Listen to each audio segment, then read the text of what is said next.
All right. All right. Well, I'm really excited. We have a special guest here. Jenna is somebody who I just recently met. She goes to my alma mater at Long Island University. She is an athlete as well, but her story is really cool because I can relate to it. Our journeys are kind of similar, and anyone listening to this or those people that we work with understand and know my story, so I don't need to go down that road again. But Jenna, I really first of all appreciate it. I know you're in the middle of school. I know midterms you just mentioned before we came on is going on, so I know time is condensed, even as an athlete. But thank you for your time coming on. I'm looking forward to hearing more about your story. But if you could just give us a brief introduction on who you are and a little bit about you before we dive in.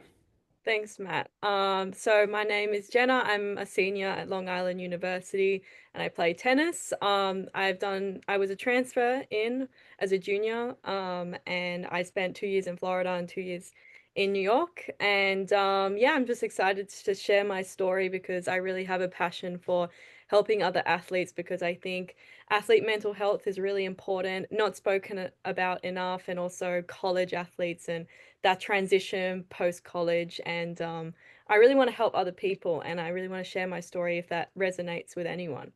Yeah. So you mentioned you started in Florida. So I guess tell me a little bit about where you're from. Because the cool thing about tennis when I went to school is you learn that it's really an international sport, right? Like I played baseball, which does have some international aspects to it, but nowhere near tennis and volleyball, where the competition pool to even get to college was really, really hard. So tell me a little bit about where you started and how you chose and how you ended up there.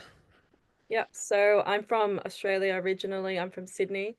And growing up my whole life playing tennis, I felt that the college system was a great way to continue my career and also get a degree and also just do something completely for myself, just to, grow as an individual. And I decided that, late in high school, everyone, at least Americans, do it super early. I was extremely late and people stress out about it, but I think I committed like a couple months before. Oh, wow. It Yeah. was all fine. And that's very common for internationals if there's any other internationals listening. Like people do commit pretty late. And that's just because the school systems are different. But yeah, I committed to Florida. I actually chose, a school more based on like the whole like package that I was going to get. I didn't necessarily choose the best sports or the best, academic school. I wanted a little bit of everything. I wanted the warmth and, a good location. And I'm really happy with that decision that I made. I think a lot of people base it on like, the best sports, but it's your life that you're choosing and like you really have to consider all things and weigh up your pros and cons. One thing I did before coming was I wrote a priority list like 1 to 10, That's awesome. that really helped with my decisions because sometimes I'm being picky that I really like something cool about a college, but then I was kind of disregarding a school that was kind of just good with everything. Yeah. So that was a big thing. And yeah, and spent my first 2 years in Florida, and yeah, that was a wake up call. Being, I'd never been to the States before, but Oh, wow. yeah, that was my first time ever coming was straight to college. But it all worked out well, and I Yeah, that's interesting. So did you have did you have a friend or an example or anybody who did similar to what you did as far as picking a school in America somewhere you've never been, kind of choosing something from a distance, or was this the first time you were being exposed to it and going through it kind of without that guidance? I think going back to the tennis being quite international, I would say most people internationally that, tennis going pro is so difficult. So college is that middle step. You can go Mhm. pro or you just improve and, you get a degree as well. So Yeah. it was quite common in Australia for people who wanted to keep, going, to go to college in America. And I think that's like a great step because, if you do take those 4 years to really focus on your sport, then, you've got a degree under your belt and you mature, and then you can go pro if you really want to. Because Yeah. tennis is a really difficult sport to go pro in. If you're not top 100 in the world, then, good luck breaking even. Yeah. So yeah, I just think that I'd seen a lot of people do it and pretty much only heard good things. Yeah, that's awesome. And then, so obviously you mentioned you went to Florida, right? So you're away from home. You're making that adjustment. It sounds like you were happy with your decision. Um, if you can give us, because this is super common, right? So you start your career, you go to a school, you pick a school, and then as you're in that university and that school, you start to learn more about it. And then you even mentioned it, you start to mature. And personally and individually, we start to change a little bit. And that can change a lot of things, right? So tell me a little bit about that decision to transfer to where you are now, Long Island University, where you're coming from Florida, which is obviously beautiful, warm, everything you probably want.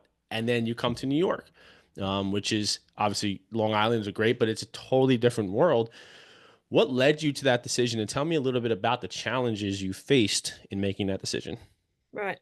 So, I would say as a freshman, like it was all pretty, ignorance is bliss, so it was a Hmm. good time. But then as, you start to mature of your freshman year, things happen, you experience a lot of hardships, especially being alone international, you have to deal with it all yourself. My sophomore year was extremely challenging. Changes in assistant coach and team dynamics was something that I really struggled with from the beginning. Like I knew I was going to transfer in beginning of October. Wow. So I had to like just go through the whole year and I didn't, it was difficult because I still cared. And if you're transferring, you still need the statistics to Yeah. transfer, but it's so difficult. So you're just like, it was a very tough time. So I think culturally the team changed a lot, which was very difficult for me to fit in.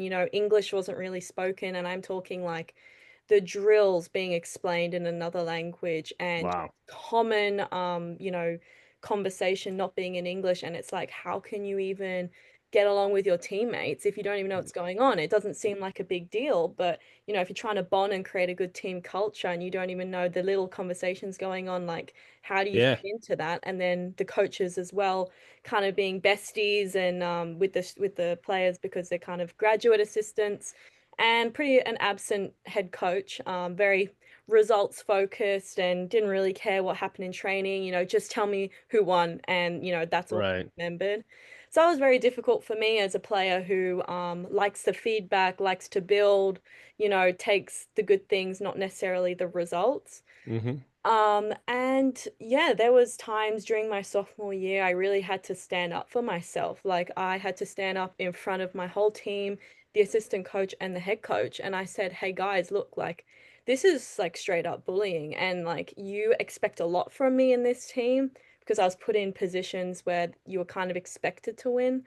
Hmm. And tennis is such a mental sport, and I can't go forward with your expectations if you just can't like include me on basic level of, during the hours of 1 to 3, just Yeah. English. And Yeah.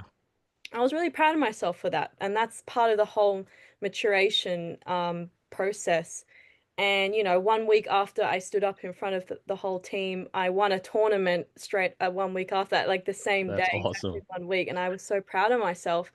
And, I didn't get any like congratulations by anyone, but it was just like a moment I'll never forget because I was so proud of myself for like being at such a low point and putting it all behind me and somehow pulling it out. And I think it was like the finals was a third set tie break. So you just play like first Oh, to that's 10 awesome. and it was like Yeah. 14-12. I won or something Wow, like that's that. awesome. Um That's cool.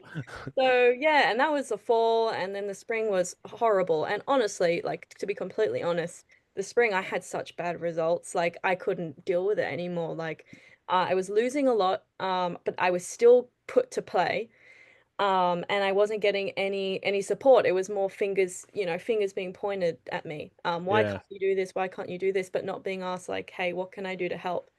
And ultimately, I'm really grateful for this experience. I think this really put things in perspective for me, and it made me grow a lot. Yeah. Um, it was very hard during in the moment, but without that, experience before, I was so stuck on, improving, training, prospects of becoming pro. And Yeah. after that, I was like, I just want to pull back. I want to be happy. I want to love the sport again. And that's what made me, a year later become so much better because that's what my foundations were rooted in.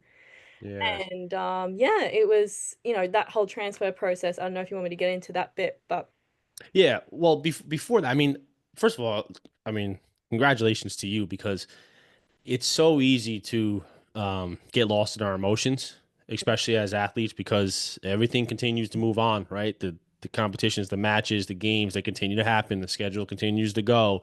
None of that stops and waits for us to figure it out mentally. And there has to be a point to where either you stand up for yourself or, for lack of better terms, you give up on yourself. And both of those do happen, right? Like if you play sports long enough, you see people who may have all the talent in the world, but just don't take that stand for themselves, right? And I could tell you, I mean, you're in it still now, but and I think you're still. I think it's really cool that you're happy and with the results that followed that, and you can correlate how that worked. But even beyond your college career, you're going to face things like that, of course, in the professional world.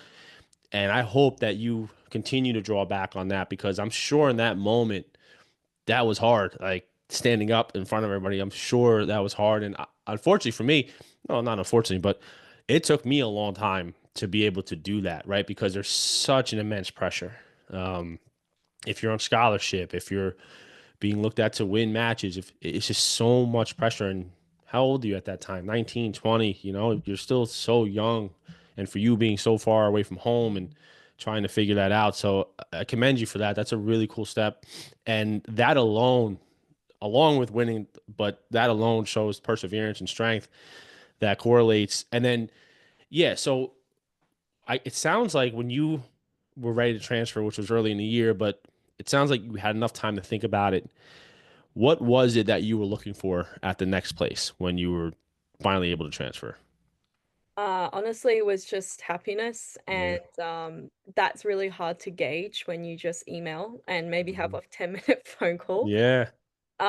So, I actually went in the transfer portal in March, which Oh, is wow. very early, very, very Yeah. early. But long story short, I got to the point where we had to kind of I couldn't play the conference tournament because I was like my physio was like she cannot do this anymore and I had to like take a mental break from the team. Yeah. Yeah. I was just like, can you put me in the portal?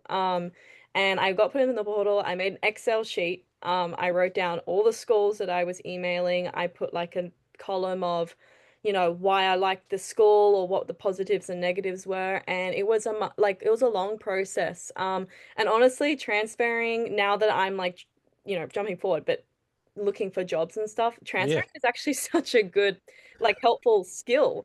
Um, Yeah. because now I'm just doing the same things, but for jobs and not schools. Exactly. Exactly. So it's funny, but yeah, it was very long. It was great experience because you're talking with a lot of coaches. It's like a job interview every time. Yeah. So that was a great skill, even if you didn't get to the school. It's like I'm still building up to the time. Then I do meet my future coach. Then I'm ready. Right. And yeah, I think where I am now was one of my top picks all along. And it took a while. Like I emailed in the beginning and I didn't get response, and I kept emailing and emailing. And eventually, at the end of my transfer time, it must have been June or July, honestly, June. I got an email from the assistant coach, and I was emailing the head coach saying, Yeah. "We saw you, and we'd love to, move you up to New York." And I was like, "Oh my gosh, this is like That's awesome. finally." Yeah. Um, Honestly, like transferring is really difficult, and I do really understand like the anxiety around it if athletes are. And what I would say is to really trust that whatever happens is meant to be, and it Yeah. will work out for you because even if it's not the place that you want to go, like you never know what you're getting yourself into. You just don't know. Hmm. And you have to trust that that's your journey and that's your path, and it will lead you to different places. I constantly thought about this when I was weighing up schools. I was like, if I choose this school, my life could look this way, and if I choose this school, my life could look that way, and you never know what that leads to. Right. Just don't know. You just have to trust. And I honestly use a lot of manifestation techniques. I journaled a lot because I wanted to really like have peace in knowing whatever happened was meant to be. And I guess with those positive thoughts, what I wanted to happen did turn out. And I was so grateful for that. And ultimately, I made a promise to myself when coming here, there's gonna be challenges, there's gonna be things that I don't like, but ultimately, I have to be happy and I have to be grateful because it's better than what I was in.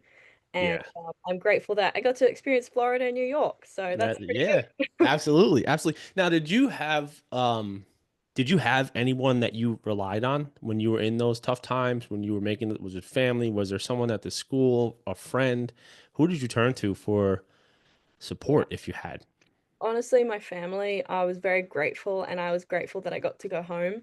Hmm. So I really got to unwind and they really helped me in that process. But ultimately, it was that mental support that you really need. But in terms of guidance for people that actually know what's going on and guidance for your best decision in choosing a sport, there was none. So it was Yeah. really my own decision and my own opinions and my own assumptions. Right. Tricky, but your parents also, they have a gut feeling and you have a gut feeling and then you kind of just go. Yeah. And being willing to open up and listen to people is definitely important too, right? Like letting them in. Obviously, if it's not family, I recommend. I always try to have somebody just find somebody that you feel comfortable opening up to, and even if you don't necessarily agree with their opinions, but their opinions are coming from a good place. You know they're coming from a good place, but maybe you don't agree, but it's still good just to hear a different point of view, and then you utilize it, right? It's just information. Now, I get this question a lot, but I know my answer, but why not just quit? Why not just stop playing? I think that is rooted like in my values and who I am. That's not me to quit. And ultimately, why would I give up this once in a lifetime opportunity? I actually had friends that quit after my freshman year, given Right. my head coach, and I saw the path that they went down. And quitting a sport is not easy. I'll give them that. I still have to face that. Yeah. I completely, have respect for that, but um, just life, quitting so early just seemed, wasteful. Like, it might not be easy, but I get a free education. I get Yeah. to, live in the States. I get to mature as a person. And even if my sport doesn't go the way that I want, I have so many more aspects to my life. I Yeah. didn't quit because that's not like me. I knew there were other opportunities and I couldn't give that up. And if it really were to be so bad again, Yeah. then, maybe I could say this isn't for me. And I would have had 3 years of it. But Yeah. I don't believe in that. I really think that adversity is needed as an athlete and it really makes you grow. And you have to view it like that. You can't Yeah. view adversity as why me? Why can't things go my way? Because when you really look back on it, and you really take time to see things for how they are, you realize how that shaped you into the person you are today. And no one that didn't go through anything easy got anywhere good in life. Yeah, absolutely. And I can second that. I look back at some of it, and honestly, a lot of times you don't forget about the hard parts, but they become overshadowed with the things you miss, and you are reminded once the sport is finally over how much you love it, all the aspects of it, the sport itself, the competition, the feeling of winning and losing, all of that. Once it is gone and taken from you, you miss it, right? And that's why I think it, and I commend you a lot for not giving up on that because it's a once in a lifetime, like you said, and it is such a privilege to be a college student athlete that there's a lot of people who have different circumstances who possibly could, but just don't have the opportunity to do it. And that was my thing. I remember thinking, man, I was drafted out of high school. I had everything looking up. And then with an injury happening, it all just happens like that. And I just remember thinking of all the people I played with in the past who would switch spots in a heartbeat, and it just grounded me to understand that my story is going to look a little different. It's not going to be what I expected it to be, but I started to put a little bit more value into the relationships. I started to put more value into my education, what I was going to do after. For you, I'm going to put you on the spot with this question, but what do you feel like for student athletes who are um, going through it mentally, right? Who are at a low point. When you think about it, what are some of the resources that you would recommend to somebody if they came to you and said, Jenna, I'm low. I don't know if I'm supposed to be here. I don't know if I made the right decision. I don't really, I feel alone. What would be some of the resources that you would recommend to an athlete? Because me and you both know they're out there and not all of them speak up, but if they had were listening to this and it's got a chance to feel like you were speaking to them, what would be, let's say, a recommendation that you would start with? And this is a very general question because everyone's specific needs are different, obviously, but what would be something you would start with for that athlete who's low mentally right now? I think first of all, you need to get out of your environment. And I think that you need to realize, have perspective. You Hmm. need to realize that your sport isn't li your life. And I always say, no one cares about a random tennis match played in New York. No one cares about it, really. Yeah. And it sounds harsh, but it's true. And Hmm. you need to go and do things that you enjoy, whether it be going, to a city, going on a trip, going to a nice coffee shop if that's what you enjoy, because you need to get out of the university life. Yeah. Then you need to talk to someone. And for me, that was my parents. I didn't really have friends or teammates to talk to. I was lucky at my old school that I was very close with my trainer, and he Hmm. was extremely helpful because he understood the situation, or even if it be a professor, and just talk about, what can I do, or even if it's just someone to rant to, that's sometimes all you need. I really use journaling as well.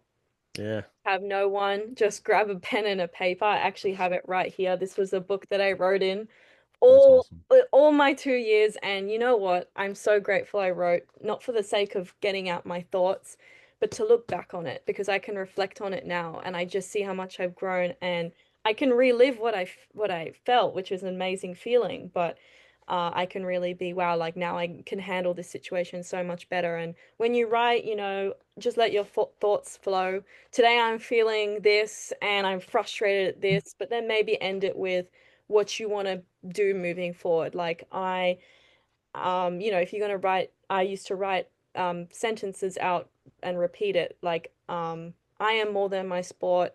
I am confident in myself. Um, I am more than who I am as a tennis player. I always say, I'm Jenna the tennis player, I'm Jenna the student, I'm Jenna the daughter, I'm Jenna the friend. I'm not just Jenna the tennis player. Yeah. And that's what I really would emphasize is perspective. Have perspective. That I always say, my mantra is you are more than your sport. And I really like my friends, that in many different sports that go through this, we all go through this. People just don't talk about it. Is whenever we become too caught up in our sport is when it clouds our minds and it becomes our world. And it just perspective. You know, one thing, little thing, maybe for the girls, if they're listening to this, like when I'm not playing and I'm just being an athlete, like a student in my day, I don't wear Yeah. my sports clothes because mentally I am not an athlete anymore. Now I am a Yeah. student, and whatever happened in practice in the morning, that's then, and that's for tomorrow athlete me to deal with. But for the rest of the day, I'm the student and I'm the daughter and I'm the friend, and that's what I'm going to focus on. Yeah, Jenna, I wish I had that advice when I was playing. I really do. I mean, I even now professionally, so for me as a business owner, I correlate that a lot to a lot of being an athlete, right? So results are biggest thing of my business. I employ people. They're like my teammates. It's big. And then I feel like it's so easy to get lost in that world because there's always something you could be doing, right? The reality of it is there's always something you could be doing. And I was at my lowest when I felt like I always had to be doing something in the sport. And now, even now, professionally, I can catch myself and relate that I get to my lowest when I'm so into my business and diving into it.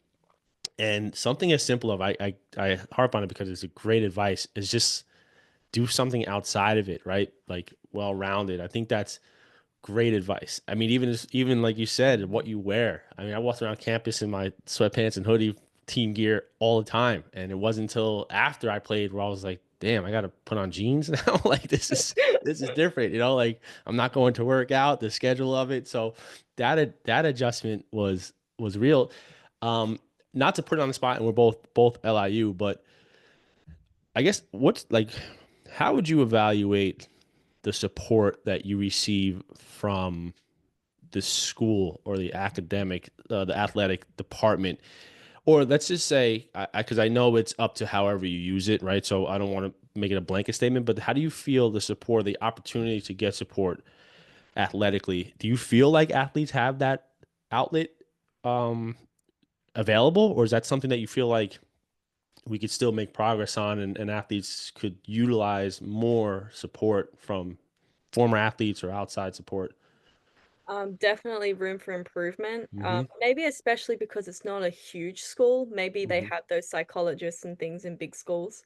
Right. But I mean, you really have to find your people in the school or have some sort of community. I'm not sure if there's psychologists on campus in general, but I know a lot of people turn to things like chapel, which is at the school.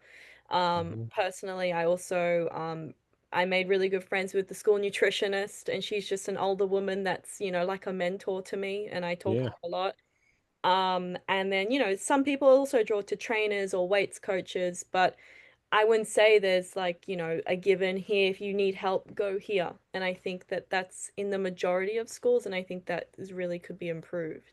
Yeah, and I agree with that because the one thing I feel like is, and you know this, when you get to college, you meet so many different, we all come from so many different backgrounds, right? And our problems and our troubles are not identical across the board. It could be from problems at home to moving to a new place, being on our own for the first time, whatever it may be. And the hardest part for me was finding somebody to relate to with that, right? Because I wasn't, especially younger, I wasn't great at opening up to my teammates because there is this natural kind of competition, although you're teammates, but you're still trying to make your mark. You're trying to earn your stripes and, have a role within the team that you feel like you're contributing a lot. So you are competing every day. Um, our environment was built around that. We were big on competing with each other. We were obviously close. You spend almost every waking minute together, especially baseball. There's like 35 of you on a team, so you're always around. But it was it was hard to find someone to relate to that I didn't feel like I was competing with mostly, which later turned into I learned that balance for someone like you. Like what would be your message now? You're still in it, you're not out of it, but and you seem like you have a pretty good grasp on the decisions that you made and the steps that you took.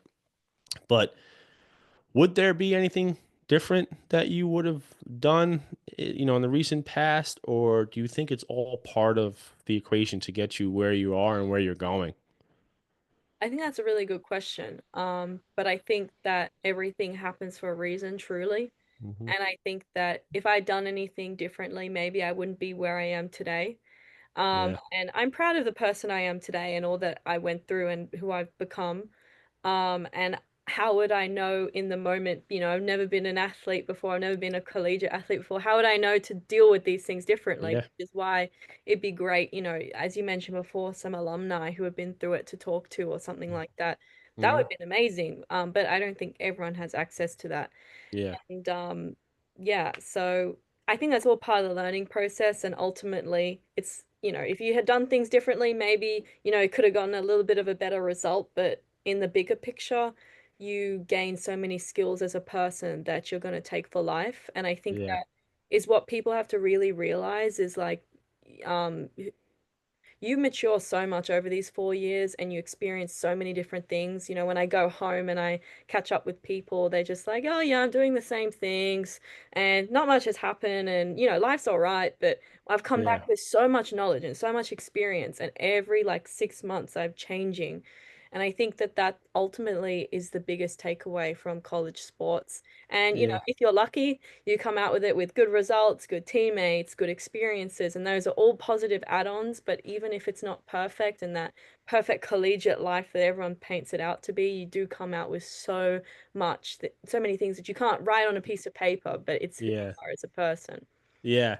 Now, I've become such a big fan of you just even over this talk because I think you have such a good mindset for this stuff, which is I don't want to use the word rare, but it is hard. It's hard, and you don't always know if you're making the right decision. You don't always know if you're doing the right things. If maybe it's just personally, am I just you know over exaggerating this, or am I?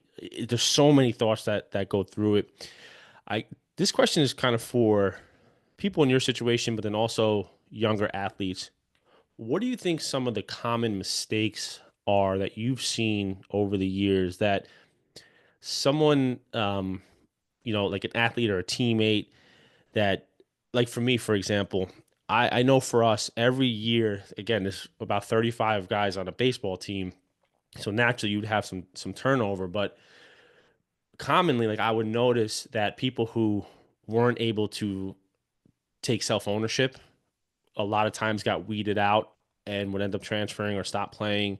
That was always a big thing. And then also, what I really felt were the ones who made the most of their playing experience. And I don't mean just going pro, I mean making the most of their collegiate. And then now that we're done playing and I see them professionally, were the ones who were just self accountable. So, what would be your recommendation, let's say, to someone who's just getting into college sports or someone who's where you were your sophomore year, where you're starting to say, okay, maybe pro isn't it? But like, what are some of the things you see that mistakes that people make that you would recommend? Hey, I would maybe look at this or try to think this way instead. Um, One saying that I really like is at the end of the day, no one's going to really remember you for how good of a player you are, but how good of a person you are Yeah, and the impression that you made on people. And yeah, sometimes, even when results and wins don't go your way, I do think about that. Sometimes I get frustrated with my results, often. Um, yeah, but then I think, you know what? I would like to be a good teammate, and when I leave here, I wish that my, impression is remembered.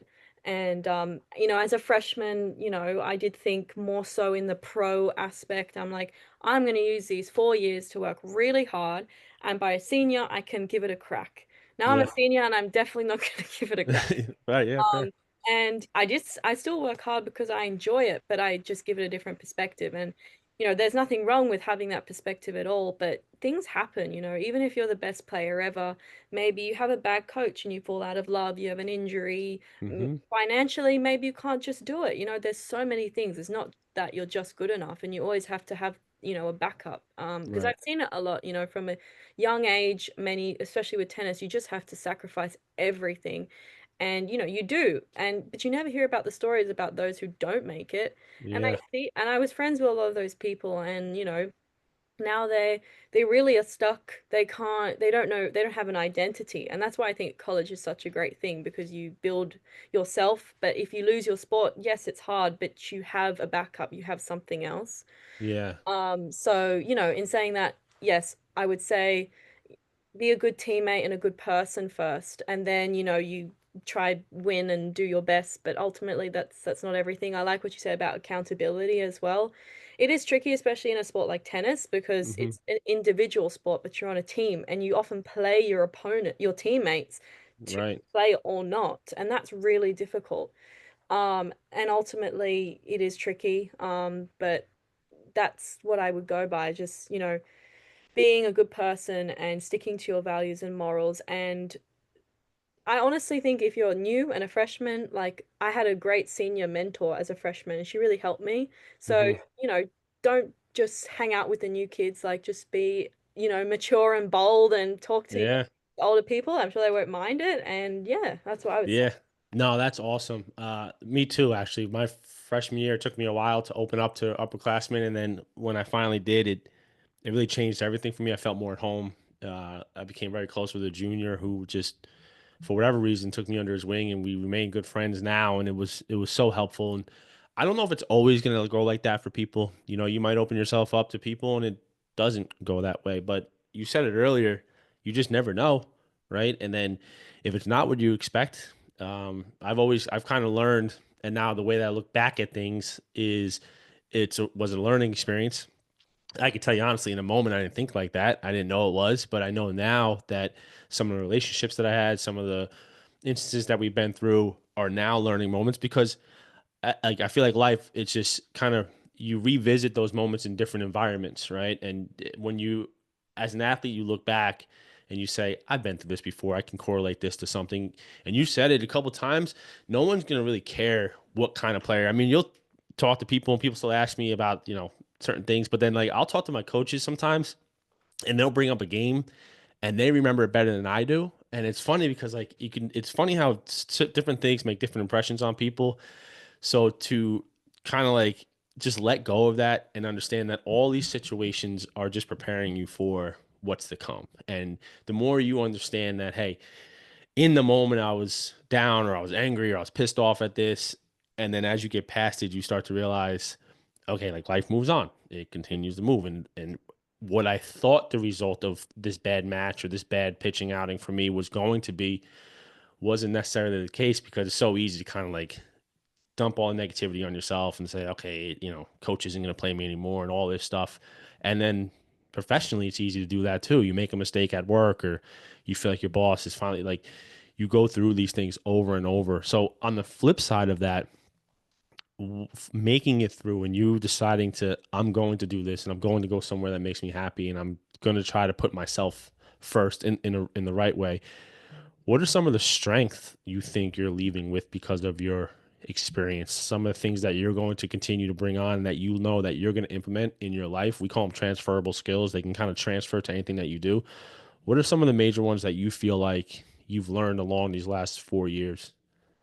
Yeah, I think that's the most important part. And I think especially with tennis, it taught me a lot because I had the individual and team aspects. So Right. individually, I learned how to think quickly, think on my feet, think critically, um, you know, really go through really down points and build only you can find your way out of that, only you.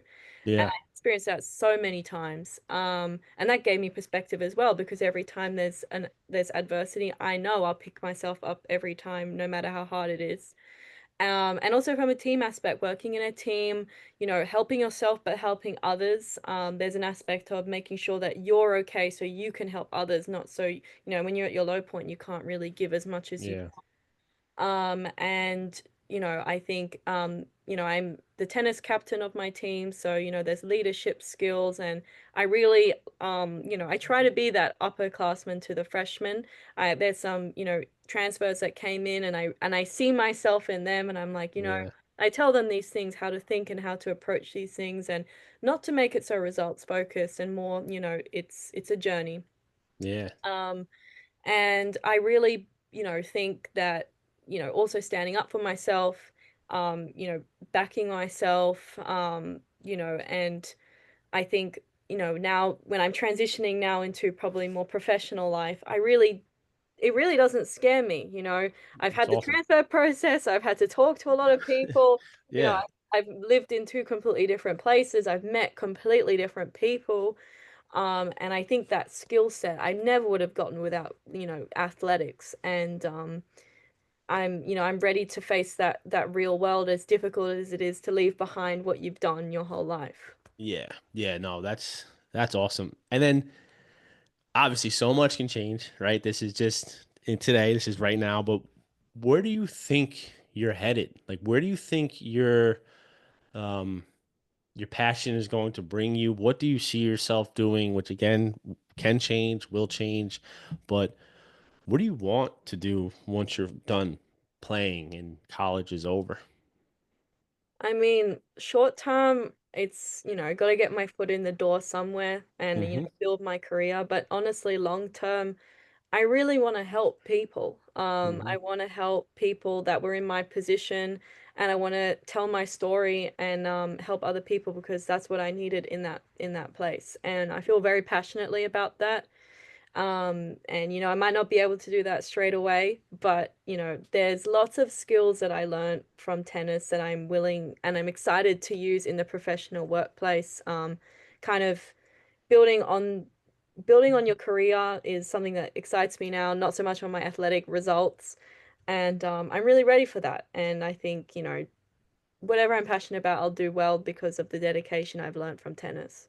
Yeah, yeah, absolutely. And I'm not just saying this because I'm talking to you face to face, but I think everything that you've learned and the way that you've taken it in and utilized it, I know for sure that you have the skills that it's going to take for things you're going to face, you know, which is a big step one.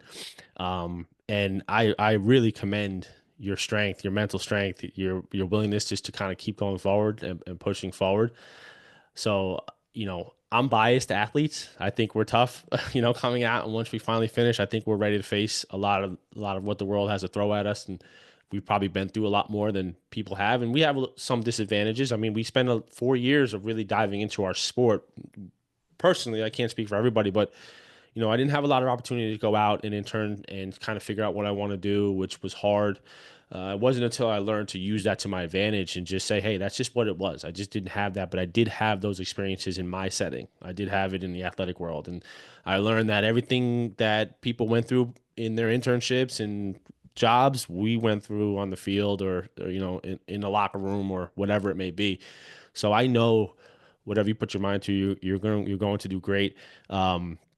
One big thing that I like to ask is we kind of talked about this a little bit, and you did dive into it, but I always kind of wrap it up for that high school student because we do work with a lot with high school students who want to be college athletes, and there's so much questions and concerns like where should I go? Is this the right school? Am I making the right decision? It's scary. What would be your recommendation to that high school junior, senior right now who does have an opportunity to play, maybe Division One, two, or three, which is also a big part of it?